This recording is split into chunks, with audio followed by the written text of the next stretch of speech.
கட்டினுடைய பாகங்கள் இருப்பாங்க. இதுக்கு பேர் வந்து பட்டைன்னு பேர். இதுக்கு பேர் என்னது? பட்டைன்னு பேர். இதுக்கு பேர் வந்து சாற்று கட்டைன்னு பேர். இதுக்கு பேர் என்னது? சாற்று. இதுக்கு பேர் வந்து வைரக்கட்டைன்னு பேர். இது சாற்று கட்டை, இது என்னது? வைரக்கட்டை. இதுக்கு பேர் வந்து முன்பருவ கட்டைன்னு பேர். இதுக்கு பேர் வந்து பின்பருவ கட்டை. இப்போ நம்ம வந்து பார்க்க போகிறோம் சாற்றுக்கட்டை பற்றி பார்ப்போம். சாற்றுக்கட்டைனாக்கா ஒரு உயிருள்ள பகுதி தான் நம்ம சொல்கிறோம் சாற்று. இது வந்து எப்படி இருக்குனாக்கா வெளிப்புறத்தில் எப்படி இருக்கும்? வெளிப்புறத்தில் இது வந்து எப்படி இருக்கும் அப்படின்னாக்கா லைட் கலர் வெளியே நிறுத்தும். இது இருக்கும் வெளியே நிறுத்தும். இது வந்து டைலோசஸ் வந்து கிடையாது. இது வந்து டைலோசஸ் வந்து கிடையாது. இது வந்து மென்மையாக இருக்கும். சாற்றுக்கட்டை எப்படி இருக்க? மென்மையாக. இது வந்து பார்த்தீங்கன்னாக்கா நீடித்து உழைக்காது, நோய் எதிர்ப்பு திறன் அற்றது. நீடித்து உழைக்காது, நோய் எதிர்ப்பு திறன் அற்றது. பூச்சியோ இல்லை வந்து ஏதாவது விலங்குகளோ வந்து நாங்கள் குறையும். ஏன்னாக்கா இது வந்து என்ன சாவு. அதனால் இது பேர் என்ன சாட்டு கட்டை. இப்போ அடுத்து நம்ம வந்து பார்க்கும்போது வைரக்கட்டை என்பது கட்டையினுடைய மையத்தில் இருக்கும். இது எப்படி இருக்கும் அப்படின்னாக்கா கடினமாக இருக்கும். இது வந்து ஒரு உயிரற்ற பொருள். இது வைரக்கட்டை. இது கடினமாக இருக்கும். அதுக்கப்புறம் வந்து அடர்ந்த நிறமாக இருக்கும். அதுக்கப்புறம் வந்து பார்த்தீங்கன்னா இது வந்து டைலோசஸ் வந்து இருக்கும். அதே போல் வந்து பார்த்தீங்கன்னா நீடித்து உழைக்கும். அதே போல் வந்து நோய் எதிர்ப்பு திறன். நீடித்து உழைக்கிறாங்க. நோய் எதிர்ப்பு திறன் பூச்சியோ இல்லை வேறு விலங்குகளோ எதுவும் முடியாது. அதில் வந்து உயிர்ப்பாங்க. ஏன்னா இது வந்து கடினமான ஹார்ட் ஹார்ட். அதனால தான் இதுக்கு பேர் வந்து ஹார்ட் ஃபுட்டு. இது ஹார்ட். இதுக்கு என்ன பேர்? சாப்பிடு. ஈஸியாக எழுதலாமா? இந்த படத்தை கேட்டால் வரைஞ்சி நம்ம எழுதலாமா? சொல்லுங்க. இது என்னம்மா? ஹார்ட். இதுக்கு என்ன பேர்? Late food. இதுக்கு பேர் என்னது? வேல்யூ. இந்த பாட்டுக்கு பேர் என்னது? சாப்பிடு. இதுக்கு என்ன பேர்? ஹார்ட். இது சொல்லலாம்.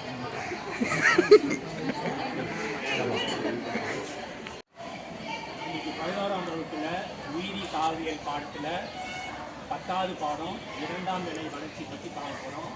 அந்த 2ஆம் நிலை வளர்ச்சியில் நம்ம பார்க்க போகிற தலைப்பு வந்து சாற்றுக்கட்டை மற்றும் வைரக்கட்டையுடைய வேறுபாடு என்னன்னு பார்க்க போகிறோம். எப்படி பார்க்கணுன்னாக்கா லைவாக வந்து பார்க்க போகிறோம். இது வந்து வெட்டப்பட்ட ஒரு மரம். என்னது?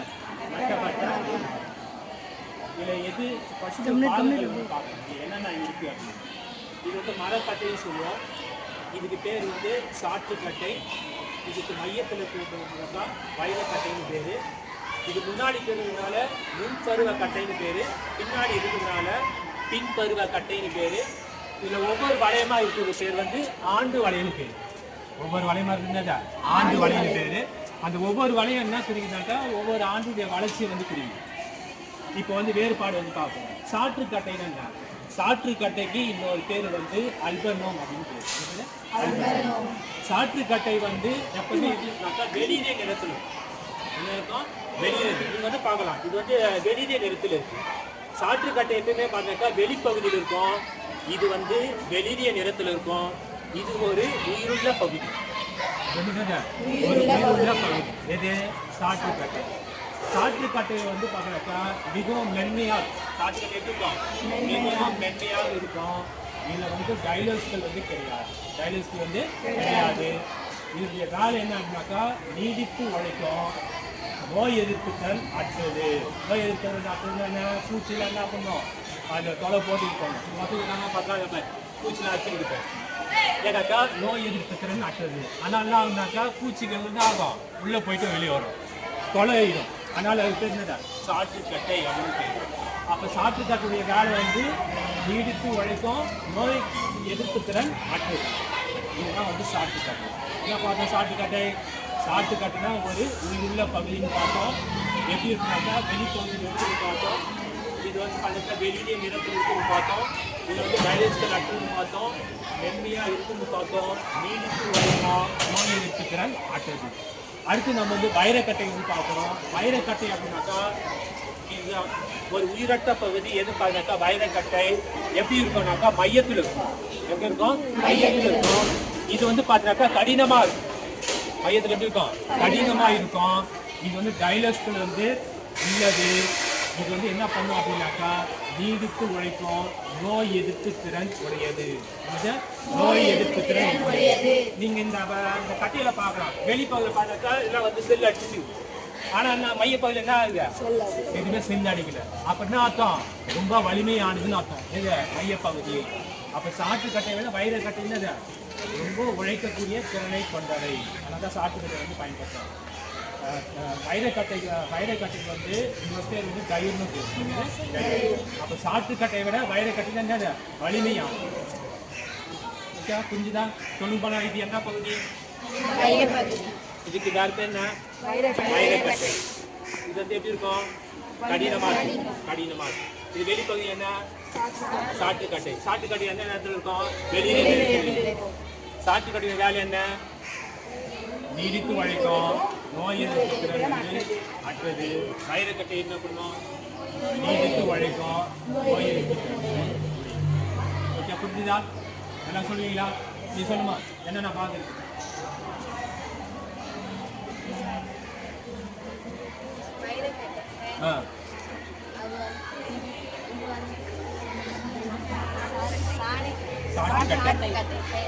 இது வந்து நல்லா கடுமையா இருக்கும்.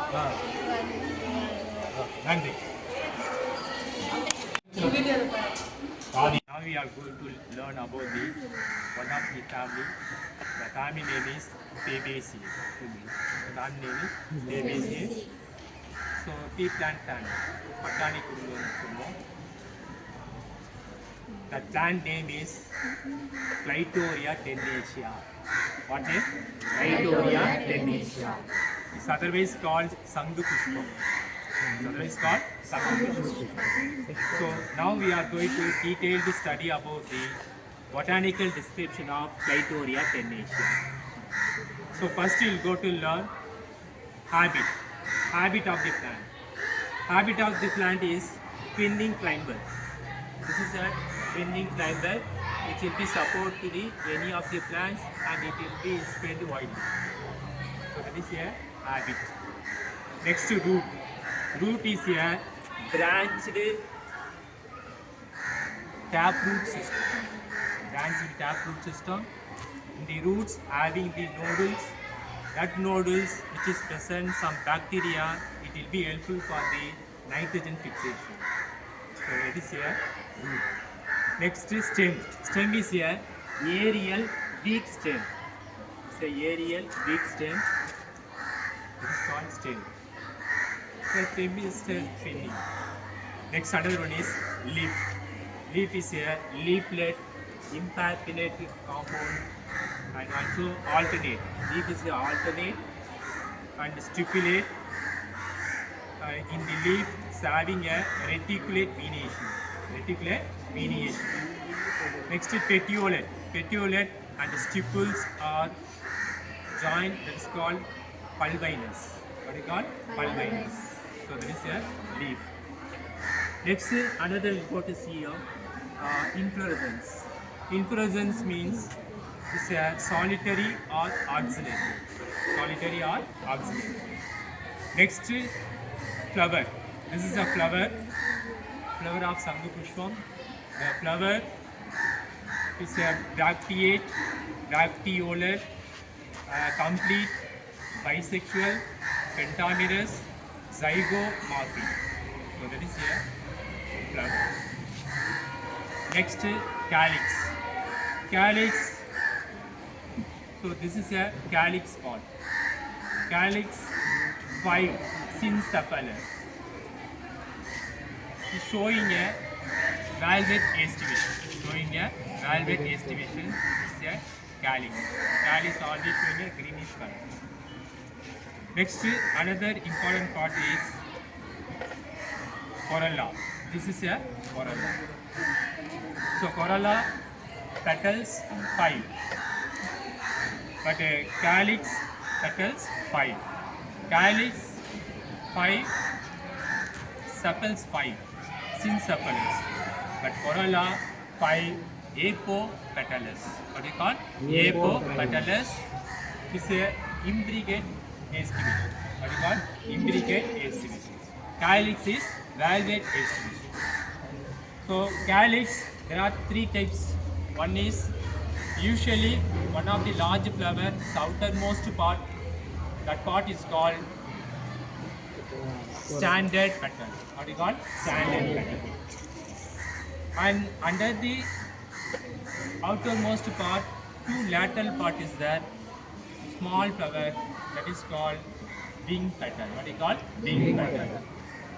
And the lower part, one of the part is there, that is a heel petal, is otherwise called carina. What do you call? Carina. Inside the carina is having a androecium and gynoecium. So this is a corolla. And next heading is androecium. What do you call? Androecium. Androecium having a 10 stamens. 9 stamens are fused to a one bundle, and another stamen are free in one bundle. So diadatous. What do you call? Diadatous. It's an androecium. Next, last one is gynoecium. Gynoecium you know very well. It's a female part of the flower. What about androecium? Male part of the flower. So gynoecium is a female part of the flower. It's a monocarpellary unilocular. Monocarpellary unilocular. Stigma as a feather-like structure. Stigma as a feather-like structure. Next, last one is fruit. Fruit is legume fruit. What do you call? Legume fruit. Next, another one is seed. Seed, non-endospermous and reniform. Reniform. Next, floral fauna. BR, ERL, percentage, and another one is bisexual flower, and K is 5 fused and A 5 free, and next K 5 fused, next C 5 free, and next one is A bracket 9 plus 1, next G below the dash, that is called superior vowel. What do you call? Superior vowel. So this plant is a bisexual plant. Bisexual plant means in one flower it's having a male part and also female part. So that's called bisexual flower. What do you call? Bisexual. So very interesting chapter. So this plant is living in our school campus. So every day you are going and coming, and while you are walking this side, so you will always look at that plant and you can remember what I teach you. Okay, so very important. And another one is Fabaceae family. One of the plant is Gallica officinalis. What is called? Gallica officinalis. One of the Fabaceae plant. That aerial part of the plant which will be mostly used for diabetes fashion. Why mostly used for diabetes fashion means in this plant aerial part will get it the one of the drug. The drug name is metformin. What drug? Metformin. That metformin drugs will be used for diabetes fashion. It's a very important family. The family is called Fabaceae family. What is called? Fabaceae family. இதற்கு நம்ம என்ன பார்த்தோம்? இதற்கு என்ன பார்த்தோம்? சங்கு புஷ்பம் பார்த்தோம். Clerestoria tenacia பார்த்தோம். இன்னைக்கு 11ஆம் வகுப்புல உயிரி விலங்கியல் பாடத்துல 9வது பாடத்துல இயக்கம் பற்றி வருது ஒரு பாடம். ஸோ அதுதான் நம்ம பார்க்கணும். இடப்பெயர்ச்சி மற்றும் இயக்கம். இயக்கம்னா உங்களுக்கு நல்லா தெரியும். உயிரினங்கள் வந்து ஒரு இடத்துல இருந்து இன்னொரு இடத்துக்கு நகர்வதுன்னு நம்ம சொல்றோம். அப்போ இயங்குவதற்கு என்ன தேவை? அந்த இயக்க உறுப்புகள் வந்து தேவை. ஸோ மெயினாக நம்ம இன்னைக்கு பார்க்க போகிறது என்ன அப்படின்னாக்கா மனிதனுடைய எலும்பு மண்டலம். மனிதனுடைய எலும்பு எத்தனை? 6. இந்த 76 எலும்புகளும் வந்து பார்த்தீங்கன்னா 2 வகையா பிரிக்கிறாங்க. என்னென்ன 2 வகை அப்படின்னாக்கா வந்து அச்சு சட்டகம். எனக்கு அச்சு சட்டகம். இரண்டாவது பார்த்தீங்கன்னா இணையுறுப்பு சட்டகம். அச்சு சட்டகம் வந்து 80 எலும்புகள் இருக்கு. இணையுறுப்பு சட்டகத்துல வந்து பார்த்தீங்கன்னா எவ்வளவு இருக்குனாக்கா 126. அப்ப இன்னும் 80 ஒரு 126 சேர்த்து எவ்வளவு? 86 எலும்புகள். அந்த 86 எலும்புகள் இங்க பார்க்கணும். இங்க பார்க்கறதுக்கு பார்த்தீங்கன்னா ஒரு ஏதோ கம்மியா இருக்க மாதிரி தெரியும். பட் உள்ள வந்து ரெண்டு வகையா தெரியும். ஃபர்ஸ்ட் நம்ம பார்க்க போறது என்னன்னாக்கா அச்சு சட்டகம். அச்சு சட்டகம் அப்படின்னா என்ன அப்படின்னாக்கா இங்கிலீஷ்ல எக்ஸல் ஸ்கெலிட்டல் அப்படின்னு சொல்லுவாங்க. இது பேரு எக்ஸல் ஸ்கெலிட்டல். இதுல வந்து பார்த்தீங்கன்னா 4 முக்கியமான பிரிவு வந்து என்னென்ன முக்கியமான பிரிவு அப்படின்னாக்கா ஒன்று வந்து மண்டை, இதை நம்ம என்ன சொல்றோம் மண்டை. ரெண்டாவது வந்து பார்த்தீங்கன்னா முதுகெலும்பு தொடர், இதை நம்ம என்ன சொல்றோம் முதுகெலும்பு தொடர். அடுத்தது மூணாவது என்ன அப்படின்னாக்கா மார்பெலும்பு, இதை நம்ம என்ன சொல்றோம் மார்பெலும்பு. அடுத்து நாலாவது வந்து பார்த்தீங்கன்னா விலா எலும்புகள், இதை நம்ம என்ன சொல்றோம் விலா எலும்புகள். சோ இத பத்தி தான் நம்ம பார்ப்போம். இதுக்கு பேர் என்ன அப்படின்னாக்கா அச்சு சட்டகம். இது பேர் அச்சு சட்டகம். ஃபர்ஸ்ட் நம்ம பார்க்க போறது மண்டையோடு வந்து பார்க்கலாம். மண்டையோடுல எத்தனை இருக்கு அப்படின்னு பார்க்கலாம். மண்டையோடுல வந்து மொத்தமே வந்து பார்த்தா எத்தனை எலும்புனாக்க 8 எலும்பு இருக்கு. எத்தனை இருக்கு 8 எலும்பு. அடுத்தது கழுத்து பகுதி இருக்கு. அடுத்தது அந்த மண்டையோடுல நம்ம என்ன சொன்னோம் அப்படின்னாக்கா 8 எலும்பு இருக்குன்னு சொன்னோம். அந்த மண்டையோட்டுக்குள்ள ஒரு உறுப்பு வந்து பாதுகாக்குது. அந்த உறுப்பு பேர் என்ன அப்படின்னாக்கா மூளை. இது பேரு மூளை. அதுக்கப்புறம் நீங்க வந்து பார்க்கலாம் இது என்ன இந்த முகத்தெலும்பு சொல்லுவாங்க. இது பேரு முகத்தெலும்பு. இந்த முகத்தெலும்பு வந்து எப்படி இருக்குனாக்கா 14 எலும்பு. எத்தனை எலும்பு 14. அதனால நம்ம முக பாவனையில 17 பாவனைகள் நாம் செய்யறோம். கோபமா நம்ம வந்து பண்றோம், அல்லது சிரிக்கிறோம், எல்லா எக்ஸ்பிரஷனும் பண்றோம். அப்போ இதனுடைய செயல்பாடு இது 14 எலும்பு. அடுத்தது ரொம்ப முக்கியமானது நடுக்காது எலும்பு. நடுக்காது எலும்பு வந்து பார்த்தீங்கன்னா இந்த காதுல 3 எலும்பு இருக்கு, இந்த காதுல 3 எலும்பு இருக்கு. எல்லாம் சிறு சிறு எலும்பு, சின்ன சின்ன எலும்புகள். அது என்ன சொல்றாங்கன்னாக்கா இங்கஸ் ஸ்டெட்டிஸ் மடேஸ். என்னது இங்கஸ் ஸ்டெட்டிஸ் மடேஸ். அப்ப இங்க ஒரு 3 இருக்கு, இங்க ஒரு 3. அடுத்தது ரொம்ப முக்கியமானது என்ன அப்படின்னாக்கா நாவடிகள் எலும்பு. என்ன பேரு நாவடி. நாவடிகள் எலும்பு இருக்குன்னா ஒரே ஒரு எலும்பு. நாவடி எலும்பு இருக்கு ஒரே ஒரு. சோ இப்போ என்ன சொல்றோம் மண்டையோட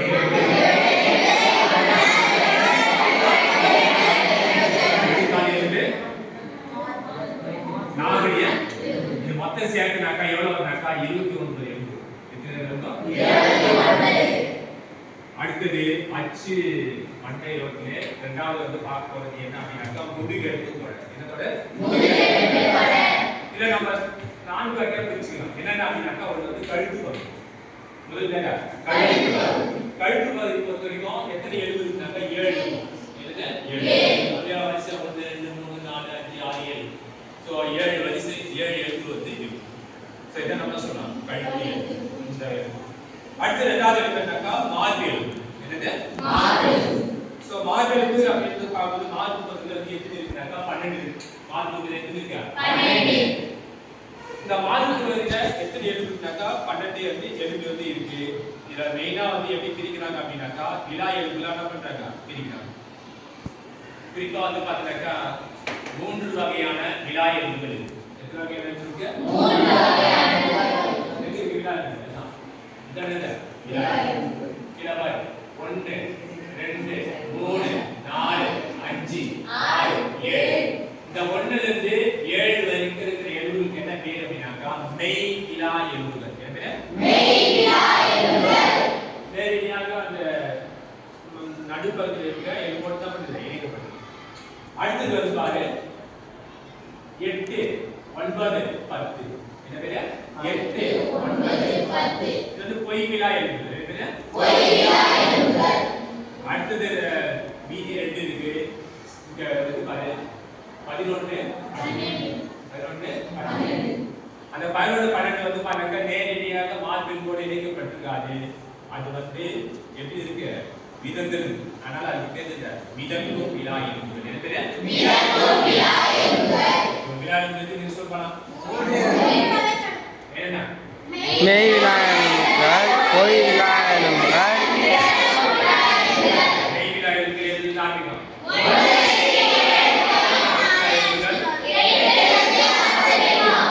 அதுக்கப்புறம் வந்து மிதக்கும் எலும்புகள் 3 எலும்புகள் வந்து பார்த்தோம். ஸோ இதான் வந்து விலா எலும்புகள் 12. எத்தனை இருக்கு 12. இந்த பக்கம் 12 இருக்கு, அந்த பக்கம் 12. அப்போ மொத்தம் எத்தனை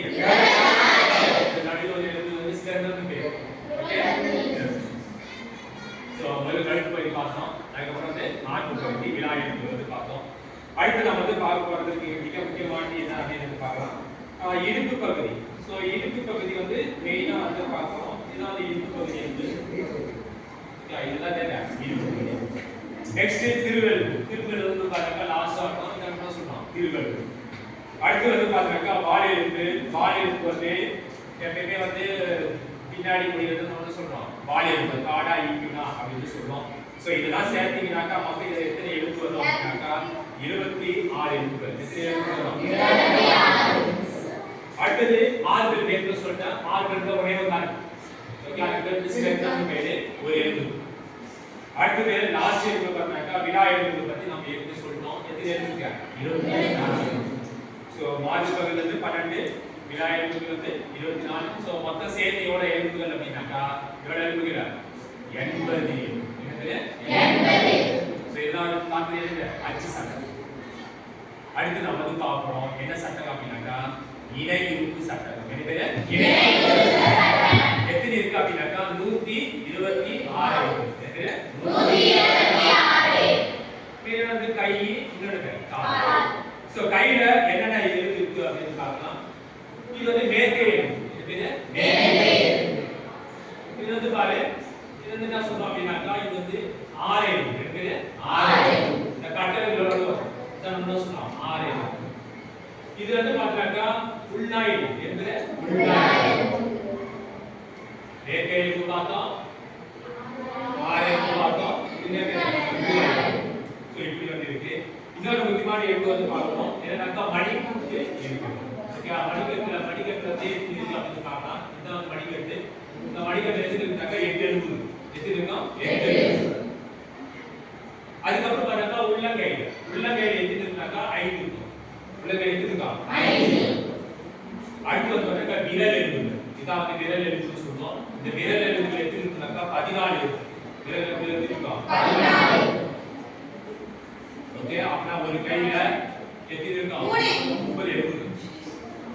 அப்ப இன்னொரு கையில எத்தனை வரும்? 30. அப்ப ரெண்டு கை சேர்த்தாக்க ரெண்டு கை சேர்த்து எவ்வளவு இருக்கு? 60. சோ கை பாத்துமா அடுத்து நான் பார்க்கலாம். சோ கால்ல என்னென்ன இருக்கு வந்து பார்க்கலாம். கால்ல வந்து பாத்தீங்கன்னா இது வந்து தொடையெலும்பு. இது வந்து தொடையெலும்பு.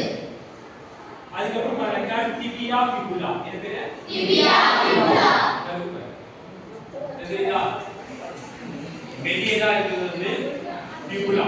மெல்லியா இருக்கிறது ஃபிபுலா. இதுக்கு பேரு டிபியா. அடுத்து நம்ம வந்து பார்க்கறோம் கணுக்கால் எலும்பு. என்ன பேரு? கணுக்கால் எலும்பு. இந்த கணுக்கால் எலும்புல இருந்து எத்தனை இருக்குனாக்கா 7 இருக்கும். எத்தனை இருக்கும்? 7. அதுக்கப்புறம் உள்ளங்கால்ல வந்து எவ்வளவு இருக்கும் அப்படினாக்கா 5 இருக்கும். உள்ளங்கால் எவ்வளவு இருக்கும்? 5.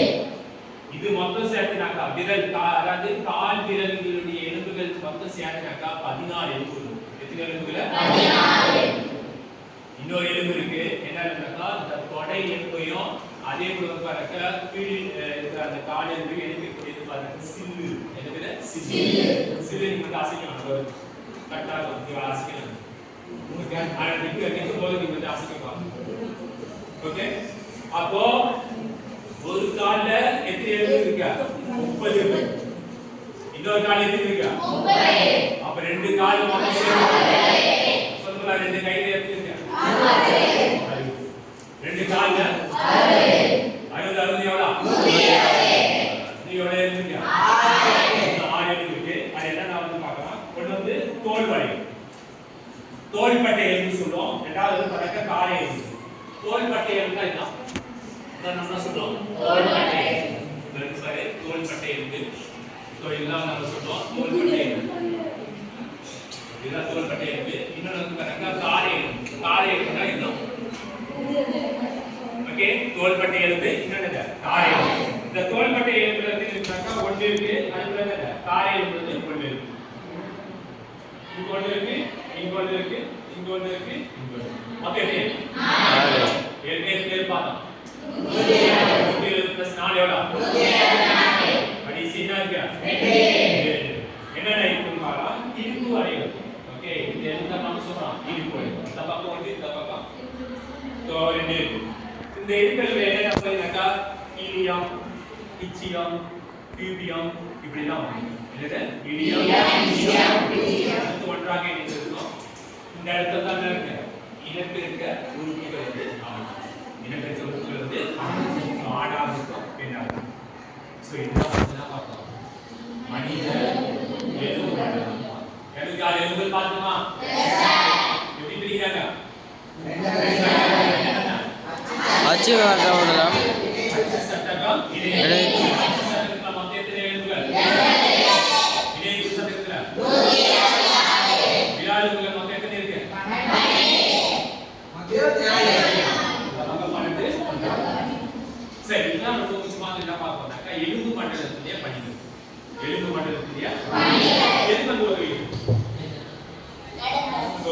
உள்ளுறுப்புகள் எல்லாம் பாதுகாப்பு ஒரு நிலையான வடிவத்தை அறிகிறது. அதே போல எலும்புகள் வந்து கால்சியம் மற்றும் பாஸ்பரஸ் போன்ற தாது பொருட்கள் என்ன பண்ணுது? சேமித்து வைக்கப்படுகிறது. ஓகே, ஸோ ஒரு இடத்துல இன்னொரு இடத்துக்கு நம்ம வந்து தகவணும் அப்படின்னாக்கா அது வந்து எது முக்கியமாக உள்ளுறுப்புகள் என்ன பண்ணுது? பாதுகாப்பு. என்னென்ன உள்ளுறுப்புகள் தான் பசங்க போனோம் அண்டையோட என்ன இருக்கு?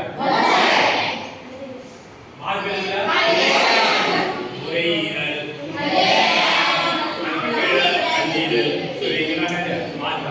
முக்கியமான வேலைகள் செய்யும். ஸோ இன்னைக்கு வந்து நம்ம சிறப்பாக வந்து பார்த்தோம் என்னென்ன எலும்பு மண்டலம் இருக்கு. சொல்லுப்பா இது காணுமா?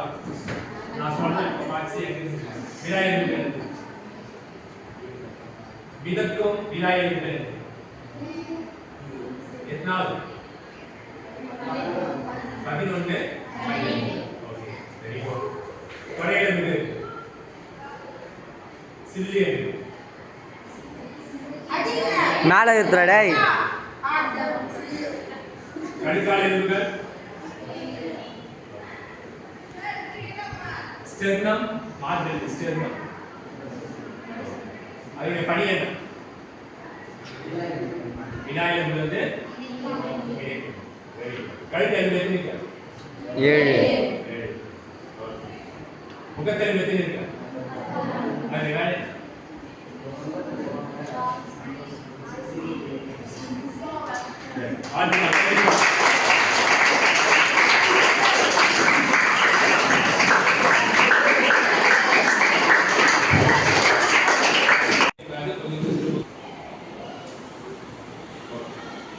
இன்னைக்கு நாம 11ஆம் வகுப்புல உயிரியல் பாடத்துல உறுப்பு மற்றும் உறுப்பு மண்டலான அமைப்புகளை நம்ம இப்ப பார்க்க போறது என்ன அப்படின்னாக்கா மண்புழு பத்தி பார்க்கணும்.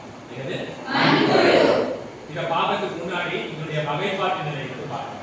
வகைப்பாட்டு நிலையில ஃபர்ஸ்ட் தொகுதி வந்து என்ன அப்படின்னாக்கா வலை தசை குழுக்கள். தொகுதி என்னங்க? வகுப்பு வந்து கிரைட்டேரியா, வரிசை வந்து ஓபிசோபோரா, பேரினம் வந்து லாம்பிடோ, சிற்றினம் வந்து மாரிடி. ஓகே, இந்த அறிவு பேர் என்ன? லாம்பிடோ மாரிடி. மண்புழு அறிவு பேர் என்ன? லாம்பிடோ மாரிடி. ஸோ இந்த மண்புழு வந்து பெரும்பாலும் வந்து பார்த்தீங்கன்னாக்கா இது வந்து தரைவாழ் விலங்குகள் அப்படின்னு சொல்லுவோம். மெயினாக வந்து பார்த்தீங்கன்னாக்கா இது முதுகு நாணயத்தில் தெரிவுகள் வருது. இது வந்து முதுகு நாணயத்தில் தெரிவுகள் வந்து வருது. இந்த மண்புழு வந்து பார்த்தீங்கன்னாக்கா இதனுடைய வேலை என்னன்னாக்கா கனிம பொருட்களை வந்து விழுங்கி கொண்டு நாம்பூல் கட்டிலாம் என்ன பண்ணோம்? வெளியேறும். ஆனால் நம்ம ஈஸியாக கண்டுபிடிக்கலாம். ஈரப்பதமான நிலங்களை இதை வந்து நம்ம வந்து பார்க்க முடியும். ஈரப்பதமான நிலங்களை பார்த்தீங்கன்னாக்கா நாம்பூல் கட்டிலாம் வெளியே வந்துருக்கும். ஸோ அதை வச்சு நம்ம கண்டுபிடிச்சலாம் என்ன இருக்குதுன்னு அர்த்தம்? மண்புழு இருக்குதுன்னு அர்த்தம். இந்த மண்புழுவானது 3 வகையாக பிரிக்கிறாங்க. எப்படி பிரிக்கிறாங்கன்னா மேற்பரப்பில் வாழ்கின்ற மண்புழு, இடைமட்ட பரப்பில் வாழ்கின்ற மண்புழு, இன்னொன்று வந்து பார்த்தா ஆழப்பகுதியில் வாழ்கின்ற மண்புழு அப்படின்னு பிரிக்கிறாங்க. உதாரணம் பார்த்தா மேற்பரப்பில் வாழ்கின்ற மண்புழுக்கு என்ன பேர் அப்படின்னா எபிஜி. என்ன பேர்? எபிஜி. ஃபார் எக்ஸாம்பிள் பார்த்தா பீரியானிக் எஸ்டாபெட்டஸ் அந்த ஒரு இனம் வந்து அப்படி வாழும். ரெண்டாவது வந்து பார்த்தீங்கன்னாக்கா மண்புழுவானது மண்ணுடைய மேலடுக்குள்ள இடைமட்டமா வாழும். உதாரணமா பார்த்தா என்ன மண்புழுனாக்கா லாம்பிடோமோனிஸ். என்னது? லாம்பிடோமோனிஸ். ஸோ இது வந்து நம்ம பார்க்க போகிறது என்ன வகையான இனம்? லாம்பிடோமோனிஸ். அப்போ இது வந்து எங்க இருக்கும்? இடைமட்ட பரப்பில் இருக்கும். அடுத்து வந்து பார்த்தீங்கன்னாக்கா மண்ணினுடைய ஆழப்பகுதி. மண்ணினுடைய ஆழப்பகுதியில் வாழக்கூடியது எது பார்த்தீங்கன்னாக்கா எண்டோஜீன் சொல்லுவோம். என்னது? எண்டோஜீன். எபிஜீன்னாக்கா மேற்பரப்பு வாழும், அதுக்கப்புறம் அடிசைடுனாக்கா இடைமட்டத்தில் வாழும். அதுக்கப்புறம் இந்த ஆழ்பகுதியில் வாழ்ந்தா அது என்ன பேரு எண்டோஜின் ஆப்டோகீட்டோனா என்ற ஒரு இனம் வந்து இந்த மாதிரி ஆழத்துல வாழும். ஸோ இப்போ நம்ம பார்க்க போகிறது என்ன அப்படின்னாக்கா புறத்தோட்டம். என்னது இந்த மண்புழு ஆடுறது அந்த புறத்தோட்டம். இந்த மண்புழுடைய பணி என்ன அப்படின்னு வந்து பார்க்கும்போது உழவனை நண்பன்னு சொல்றோம். ஏன் உழவனை நண்பன்னு சொல்றோம் அப்படின்னாக்கா எந்த நிலங்கள்லாம் வந்து மண்புழு வந்து நிறைந்து இருக்கோ அந்த மண்ணுடைய வளம் எப்படி இருக்கும் அதிகமா இருக்கும். அப்ப மண்ணின் வளம் வந்து அதிகமா இருக்கும்போது அதிகமா என்ன கிடைக்கும் மகசூல் வந்து கிடைக்கும். அது நெல்லா இருக்கும் எந்த வகையான பயிர் வகைகளா இருக்கும் நல்ல ஒரு மகசூல் வந்து கிடைக்கும். ஸோ இப்போ நம்ம பார்க்கும்போது என்ன அப்படின்னாக்கா புறத்தோட்டத்தை பற்றி பார்க்கலாம். மண்புழு வந்து எப்படி இருக்கும் அப்படின்னு பார்க்கலாம். ஸோ இதான் வந்து நீங்க பார்க்குற மண்புழு. மண்புழு வந்து பார்த்தீங்கன்னாக்கா நிறைய வகை இருக்கு. ஸோ இதை பாருங்க தெரியுதா மண்புழு இதில் வந்து நிறைய எண்ணற்ற மண்புழுக்கள் வந்து இருக்கு. ஸோ அதெல்லாம் வந்து பார்க்குறீங்க. ஸோ இதில் ஒரு மண்புழு தான் நம்ம வந்து பார்க்கணும். தெரியுதா இந்த மண்புழு புறத்தோட்டம் வந்து பார்க்கலாம். இது வந்து நீண்ட உருளை வடிவ அமைப்பை கொண்டது. தெரியுதா நீண்ட உருளை வடிவ அமைப்பை கொண்டது. இது வந்து இருபக்க சமச்சீர்னு சொல்றோம். இருபக்க சமச்சீர் என்ன இந்த உயிரோட மையப்பகுதியில பிளவு ஏற்படுத்தும் போது இரண்டு பகுதிகளும் எப்படி தெரியும் சமமா தெரியும். அதான் இந்த இருபக்க சமச்சீர் உடையவை அப்படின்னு இருக்கிற மண்புழு நம்ம இதெல்லாம் பார்ப்போம். இது வந்து பார்த்தீங்கன்னாக்கா அது கொஞ்சம் பெருசா இருக்கும். தெரியுதா இதுக்கு நீளம் கம்மியா இருக்கு. ஸோ இது வந்து நீளம் அதிகமாக நீண்ட உருளை வடிவம் கொண்டது. இதனுடைய நீளம் எவ்வளவு இருக்கும் அப்படின்னாக்கா 80 மில்லிமீட்டர் இருந்து 210 மில்லிமீட்டர் இருக்கும். அகலம் வந்து பார்த்தீங்கன்னா 3.5 இருந்து 5 மில்லிமீட்டர் விட்டங்களை கொண்டிருக்கும். இது பார்த்தீங்கன்னாக்கா இந்த மண்புழுடைய கண்டங்கள் அப்படின்னு வந்து பார்க்கும்போது எவ்வளவு கண்டங்கள் இருக்குனாக்கா 165 முதல் 190 கண்டங்கள். எத்தனையா 195 கண்டங்கள். இங்க பாருங்க உடல் வந்து அசையுது. பாக்கறியா உடல் வந்து அசையுது. எப்படி அசையுதுனாக்கா ஒவ்வொரு கண்டத்திலையும் என்ன இருக்கும் அப்படின்னாக்கா ஒவ்வொரு கண்டத்திலையும் வளையம் போன்ற ஒரு அமைப்பு இருக்கு. அதுக்கு பேர் வந்து சீட்டான்னு சொல்லுவோம். சீட்டா. இந்த சீட்டாக்கள் வந்து நீட்ட செய்வதும் சுருங்க செய்யும் போது இது என்ன நடக்கும் அப்படின்னாக்கா இது போல நடக்கும். ஒவ்வொரு கண்டத்திலும் எப்படி இருக்கும் வளையம் மாதிரி இருக்கும். அந்த வளையத்துல என்ன இருக்கும் சீட்டாக்கள் இருக்கும். இந்த சீட்டாக்களுடைய இயக்கத்தினால இது என்ன பண்ணிருக்கோம் இயங்குதுன்னா ஒரு இடத்துல இருந்து இன்னொரு இடத்துக்கு தான் போயிருக்கா நகருது. அப்ப எந்த வேலை இல்ல சீட்டாவுடைய வேலை. இந்த சீட்டா வந்து எந்த வடிவத்தில் இருக்குனாக்கா எஸ் வடிவத்தில் இருக்கும். இந்த சீட்டா எப்படி இருக்கும் இந்த மண்புழு வந்து பாக்குறீங்க. இந்த மண்புழு வந்து பல கண்டங்களால் ஆனது சொன்னேன். மொத்தம் எத்தனை கண்டங்கள் இருக்கு 155 முதல் 190 கண்டங்கள் இருக்கும். ஆக இந்த முன்மனை பகுதியில முதல் கண்டம் சொல்றோம். இதெல்லாம் ஆரம்பிக்குது ஃபர்ஸ்ட் கண்டம். இந்த முதல் கண்டத்துக்கு என்ன பேர் அப்படின்னாக்கா பிஜிஏ. ஓகே இந்த முதல் கண்டத்துக்கு என்ன பேர் அப்படின்னாக்கா ரொம்ப முக்கியமானது 2 தசைகள் இருக்கும். புரோஸ்டோமியம் என்ற ஒரு தசை வந்து இருக்கும். எங்க இந்த வாய் பகுதியில புரோஸ்டோமியம் என்ற ஒரு தசை வந்து கம்பலான தசைகள் இருக்கும். இந்த முன்மனை பகுதி வந்து வாய் பகுதி அப்படின்னு சொல்றோம். நான் லாஸ்டா வந்து பாத்தீங்கன்னா மலைத்துறை பகுதி. இந்த மலைத்துறை பகுதிக்கு என்ன பேர் அப்படின்னாக்கா பிஜிடியம். அப்போ இந்த மண்புழுடைய முதல் கண்டத்துக்கு என்ன பேருனாக்கா பெரிஸ்டோமியம் பேரு. இந்த மண்புழுடைய கடைசி கண்டத்துக்கு என்ன பேரு பிஜிடியம் பேரு. இந்த மண்புழுல முன்பகுதியில் பார்த்தா ஊதா நிறத்தில் இருக்கும். ஊதா நிற பூச்சிக்கு என்ன பேரு அப்படின்னாக்கா கோர்பை. என்ன பேரு கோர்பை அப்படின்னு பேரு. சொல்லுங்க இந்த மண்புழுடைய முதல் கண்டத்துக்கு என்ன பேரு பெரிஸ்டோமியம். இந்த மண்புழுடைய கடைசி கண்டத்துக்கு என்ன பேரு பிஜிடியம். என்ன இருக்கும் மலத்துடைய வேலை என்ன இந்த வாய்ப்பகுதி வேலை உங்களுக்கு நல்லா தெரியும் உணவு. உதாரணமா பார்த்தீங்கன்னா அந்த அடிச்சு தாவரங்கள் அந்த காய்கறிகள்லாம் நம்ம போடுவோம். போடுமே என்ன ஆகுனாக்கா அது உண்டு என்ன பண்ணாக்கா கழிப்பு என்ன பண்ணுவோம் கட்டி கட்டியா இருக்கும். என்ன பேரு நாம்பு. நல்லா தெரியுதா அந்த சச்சரு. சரி ஒவ்வொரு கண்டத்துல என்ன இருக்குன்னு சொன்னா வளையம் இருக்கும். அந்த வளையத்துக்குள்ள என்ன இருக்கும் சீட்டா இருக்கும். அந்த சீட்டாவுடைய வேலை என்ன இடப்பெயர்ச்சி. நகருதா அப்ப நகருனாக்கா என்ன காரணம் சீட்டா இருக்குது. சரி, இந்த மண்புழு வந்து ஏன் வந்து வழவழப்பா இருக்கு அப்படின்னாக்கா, இந்த மண்புழுல முதுகுப்புற துளைகள் இருக்கு. முதுகுப்புறத்துல தான் எந்த கட்டத்துலனாக்கா 6, 7, 8, 6 இருந்து 7, 7 இருந்து 8, 8 இருந்து 9. இந்த கண்டங்கள்ல தான் என்ன அப்படின்னாக்கா முதுகுப்புற துளைகள் இருக்கும். இந்த முதுகுப்புற துளைகள் இருந்து ஒரு வகையான உடல் திரவம் வெளியேறும். இந்த உடல் திரவம் வெளியேறுற காரணத்தினால இந்த மண்புழு எப்படி இருக்கும் அப்படின்னாக்கா ஈரப்பதம். இந்த மண்புழு எப்படி இருக்கும்? ஈரப்பதம், வழவழப்பா இருக்கும். நீங்க ஒரு கேள்வி கேட்கலாம், ஏன் சார் 6 இருந்து 7, 7 இருந்து 8, 8 இருந்து 9 கண்டங்கள்ல உடற்புழு திரவம் ஏன் வெளியேறுதுன்னு கேட்கலாம். இந்த உடற்புழு திரவம் வந்து ஏன் வெளியேறுனாக்கா வழவழப்பு தன்மை வந்து கொடுக்குது, பாதுகாப்பு தருது, அதே போல நோய் தொற்றுலேருந்து இது வந்து பாதுகாப்பு. நோய் தொற்று பாதுகாப்பு இதை நம்ம சொல்றோம் உடற்புழு திரவம். ஆனா நம்ம எங்க படிச்சுப்போம், உண்மையான உடற்புழு திரவம் ஏற்பட்ட இந்த மண்புழு உண்மையான உடற்புழு திரவம் வந்து மெயினா வந்து காணும். ஸோ இதான் வந்து மண்புழு சொல்றோம். சார் இது வந்து எத்தனை வகையான உயிரி நீங்க கேட்கலாம். இது என்ன உயிரி? ஆண் உயிரியா பெண் உயிரியா? இது வந்து ஆண் உயிரியா பெண் உயிரியா? பெண் உயிரியா? பெண் உயிரி சொன்னா கை தூக்கலாம். கை தூக்கி. ஆண் உயிரி சொன்னா கை தூக்கலாம். வாய் சார்பே தூக்கி. ஆண் உயிரி சொன்னா கை தூக்கலாம். சார் இந்த ரெண்டுமே கிடையாது. ஈர்ப்பால் உயிரி அப்படின்னு சொல்லி கை தூக்கலாம். ஓகே. ஈர்ப்பால் உயிரி சொன்னா கை தூக்கலாம்.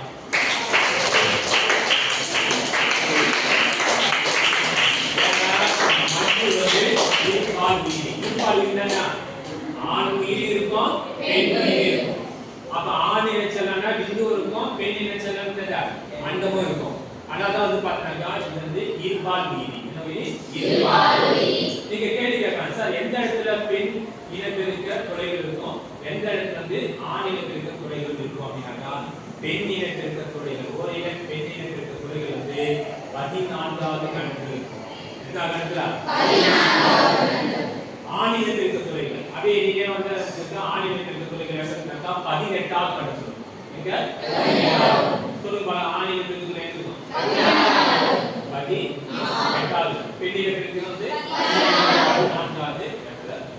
சோ இதான் வந்து பார்க்கிறோம் மண்புழு. இது வந்து என்ன வேணும்? இந்த மண்புழு என்ன வேணும்?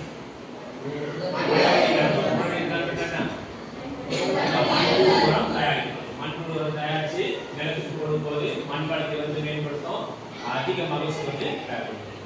இன்னொரு முக்கியமான ஒரு எதிர்பார்ப்பு கேள்வி, கிளைட்டெல்லம் என்றால் என்ன? என்னது கிளைட்டெல்லம் அப்படின்னா என்ன அப்படின்னு பார்க்கலாம். ஸோ இது வந்து முதிர்ந்த உயிரி. பாருங்க என்னென்ன இனம் எல்லாமே இதில் வந்து சின்னது இளம் உயிரி நிறையா இருக்கு. ஸோ இது வந்து பெரிய இனம், அது மண்ணுக்குள்ள உள்ள தோண்டி போயாச்சு கேட்கப்படுது.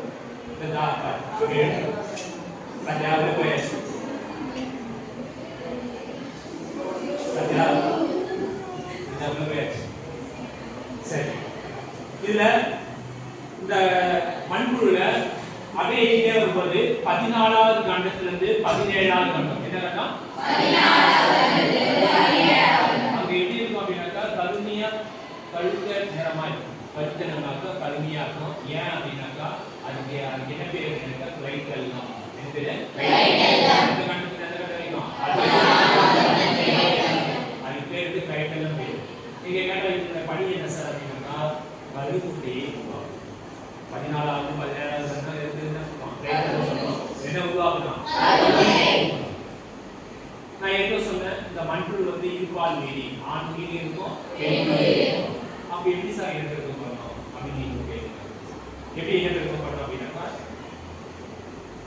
இதை இந்த பக்கம் தலையில பக்கம் இருக்கு, வாய் பகுதி இங்க இருக்கு, என்ன இருக்கு? இது வந்து வாய் பகுதி. இதுக்கு என்னது? வாழ்க்கை. ரெண்டு பேர் என்ன உயிரினம்? ஈர்ப்பால். ஓகே, இப்போ என்ன நடக்கும் அப்படின்னாக்கா இது வந்து முன்முனை பகுதி இங்க இருக்கு, இது வந்து முன்முனை பகுதி இருக்கு, இது அப்படியே தலைகீழா இருக்கு. சோ இப்படி மாத்தி வைக்கும்போது என்ன நடக்கும் அப்படின்னாக்கா இனப்பெருக்கம். அது என்ன நடக்கும்? அப்படி இருந்துச்சுன்னா மண்புழு வந்து ஒரே உயிரியாக தான் இனப்பெருக்கம் செய்யணும். அப்ப இன்னொரு மண்புழு ஸோ இதான் நம்ம என்ன சொல்லுவோம்? புதியதா ஒரு குழு வாய்ப்பகுதி இருக்கும், இன்னொரு குழு இருக்கும் வாய்ப்பகுதி இருக்கும், ரெண்டு ஜாயின் ஆகும் போது என்ன நடக்கும்?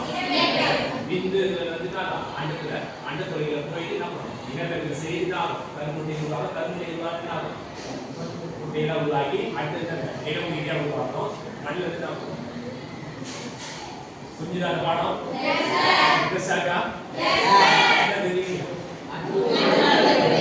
மற்றவருடைய புறத்தோட்டத்தை பத்தி தெரிஞ்சுக்கீங்க, எங்க வாழ்ந்து தெரிஞ்சுங்க, என்ன பயன்கிறது தெரிஞ்சுக்கீங்க.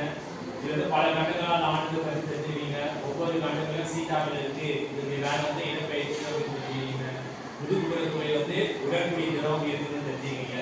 அதுக்கப்புறம் என்ன நடக்குதுனாக்கா எங்கெங்க ஆணியில் இருக்க துறைகள் இருக்கும், எந்த கண்டத்துல பெண்ணில் இருக்க துறைகள் இருக்கும் தெரிஞ்சுக்கீங்க. எப்படி வந்து இனப்பெருக்கம் செய்யுதுன்னு கடைசியா வந்து வேற ஏதாவது சந்தேகங்கள் இருக்கா? Any doubts? பார்க்கணுங்க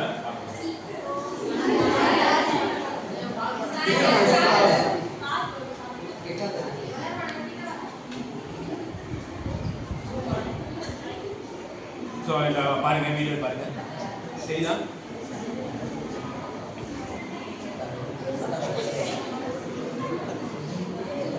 ஸோ நகருதா?